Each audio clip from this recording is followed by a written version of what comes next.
दोस्तों नमस्कार। ITI technical course YouTube channel पे स्वागत है। दोस्तों मिक्स क्वेश्चन की टेस्ट सीरीज चल रही है। आज का हमारा टेस्ट नंबर 11 है, यानी अभी तक हमारे प्ले लिस्ट पर टेस्ट नंबर 10 तक अपलोड कर दिए गए हैं। हमारे डिस्क्रिप्शन पे कंप्लीट वीडियो का लिंक अवेलेबल है, यानी लिंक डाल दिया गया है, आप आसानी से देख सकते हो। दोस्तों प्ले लिस्ट की भी हमारे डिस्क्रिप्शन पे लिंक डली हुई है। दोस्तों इस चैनल पे नए हो, चैनल को सब्सक्राइब कर लेना, दोस्तों को शेयर जरूर करना। चलिए आज के फर्स्ट नंबर क्वेश्चन पर आते हैं।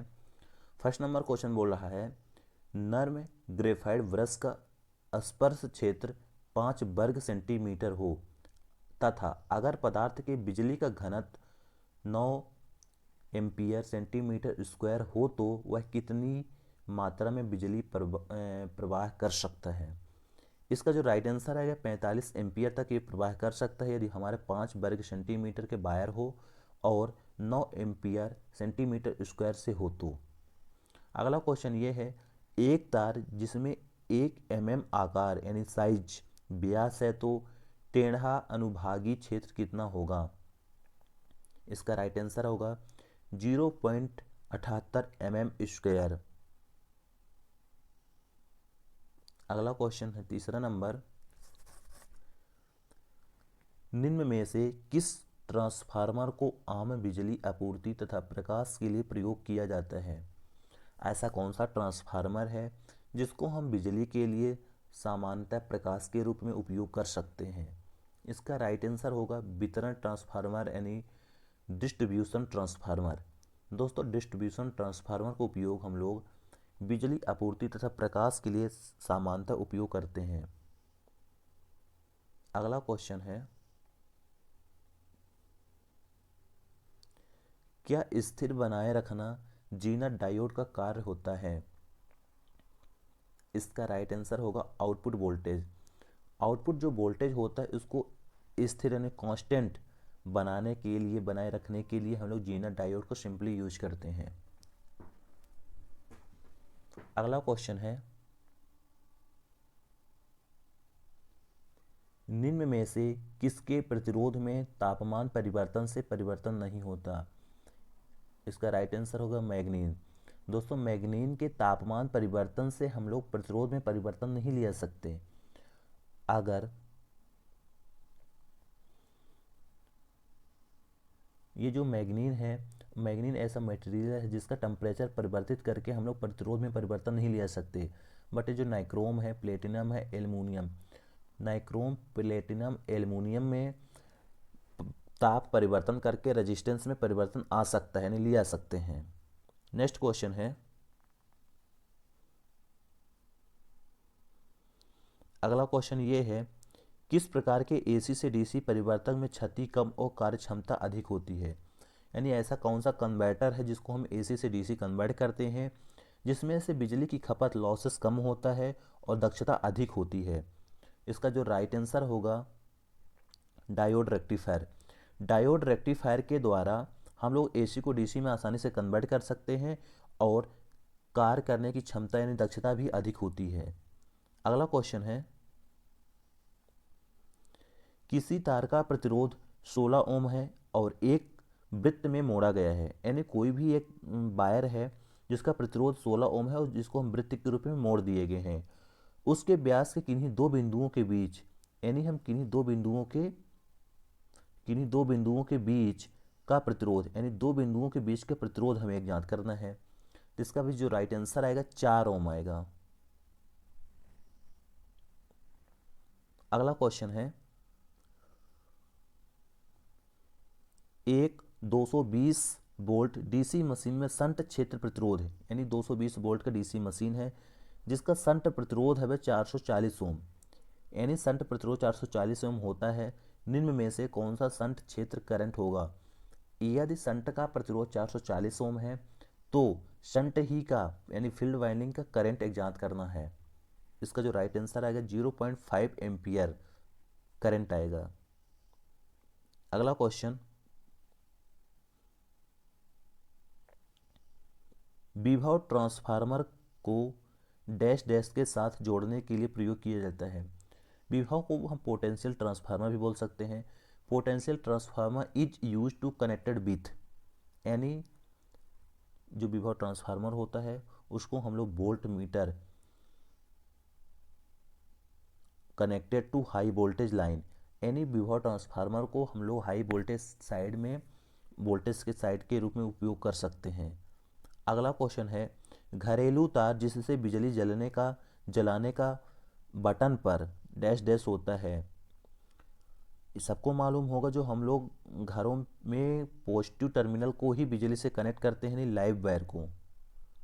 लाइव वायर बोलो या फेस का वायर, स्विच से हम लोग फेस वायर ही कनेक्ट करते हैं। अगला क्वेश्चन है, यदि कॉयल कुंडलन का मतलब होता है कॉयल का प्रतिरोध 15 ओम और कुंडलन की प्रतिबाधा 25 ओम हो तो प्रेरण की प्रतिघात होता है रेजिस्टेंस डैश डैश होती है। इसका जो राइट आंसर होगा 20 ओम।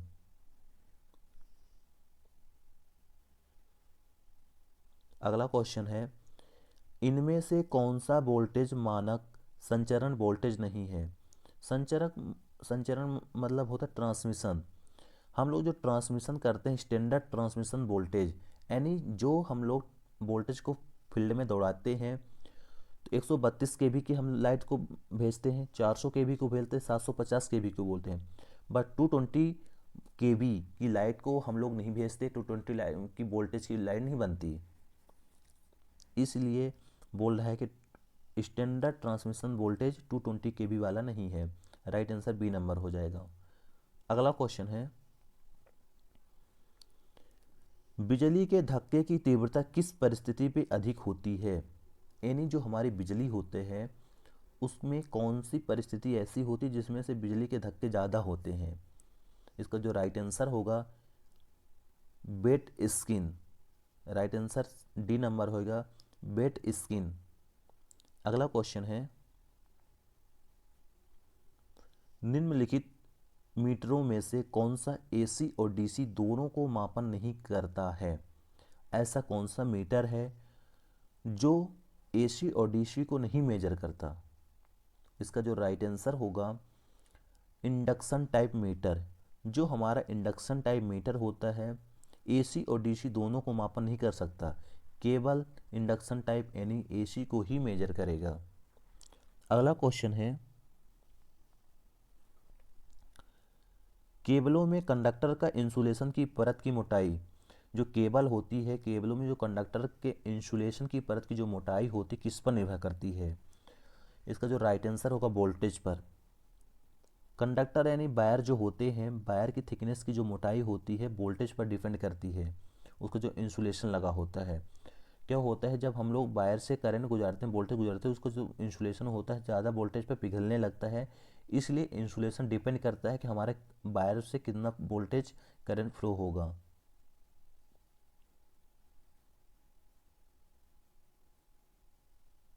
नेक्स्ट क्वेश्चन है, लघु ट्रांसफार्मर में अंतर परत इंसुलेशन क्या होता है। लघु ट्रांसफार्मर जो होता है तो इंसुलेशन यानी स्मॉल ट्रांसफार्मर में इंसुलेशन क्या होता है। इसका जो राइट आंसर होगा butter paper. Right answer butter paper होगा। अगला क्वेश्चन है, अगला क्वेश्चन ये बोल रहा है, ऑटो ट्रांसफार्मर की प्राथमिक एवं द्वितीयक के बीच कपलिंग होती है। इसका जो राइट आंसर होगा इलेक्ट्रिसिटी एंड मैग्नेटिकली। यानी जो ऑटो ट्रांसफार्मर होता है केवल एक वाइंडिंग वाला ट्रांसफार्मर होता है। प्राथमिक और द्वितीयक के बीच जो कपल्ड होता है इलेक्ट्रिसिटी और मैग्नेटिक कपल्ड होता है, इसके अलावा कोई नहीं कपल्ड होता। अगला क्वेश्चन ये है, स्टार डेल्टा संयोजन वाले ट्रांसफार्मर की प्राथमिक एवं द्वितीयक लाइन वोल्टेज के बीच फेज विस्थापन क्या होता है। स्टार और डेल्टा कनेक्शन के बीच जो है प्राइमरी सेकेंडरी के बीच जो लाइन वोल्टेज है उसके बीच जो फेज का विस्थापन होता है 30 डिग्री होता है। नेक्स्ट क्वेश्चन है, डिस्ट्रीब्यूशन ट्रांसफार्मर में कनेक्शन सदैव होता है। यानी जो हमारा डिस्ट्रीब्यूशन ट्रांसफार्मर होता है डेल्टा और स्टार कनेक्शन होता है, primary side delta secondary side star. क्यों? क्योंकि सेकेंडरी साइड हमें न्यूट्रल के भी लेने आवश्यकता पड़ती है, तो स्टार कनेक्शन पे ही न्यूट्रल पॉइंट मिलता है। अगला क्वेश्चन है, किसे एमिटर फॉल ओवर भी कहा जाता है? इसका जो राइट आंसर होगा कॉमन कलेक्टर। कॉमन कलेक्टर को फॉल ओवर भी कहा जाता है। अगला क्वेश्चन है, एससीआर चलित युक्ति है तथा यह, यानी एससीआर डैश डैश चलित युक्ति है तथा यह डैश डैश है। एससीआर कहे तो सिलिकॉन कंट्रोल रेक्टिफायर इसका फुल फॉर्म होता है।